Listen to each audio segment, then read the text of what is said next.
Генералдар Баткенге көчүүгө караманча каршы экен.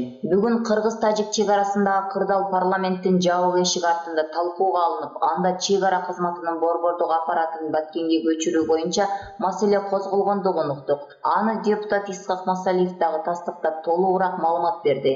Анын маалыматы боюнча чындыгында андай маселе эл өкүлдөрү тарабынан көтөрүлдү, бирок Баткенге чек ара кызматынын борбордук аппаратын көчүрүүгө өкмөт караманча каршы экен. Эмнеге дейсиңерби? Жооп жөпчүнөкөй экен. Көрсө болгону Центрдеги генералдар Баткенге баргылары келбейт экен. Вот так вот. Булак Назар Ньюс KG.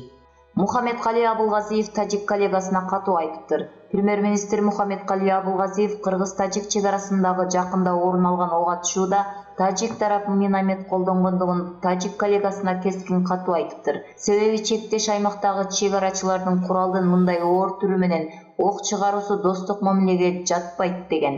Аны болсо Өнүгүү Прогресс парламенттик фракциясынын төрагасы Бакыт Төрөбаев журналисттерге ачыктап салды. Белгилей кетсек, бүгүн парламенттин жабык эшик артында кыргыз-тажик чек арасындагы кырдаал боюнча талкуу өтүп жатат. Булак Назар Ньюс KG.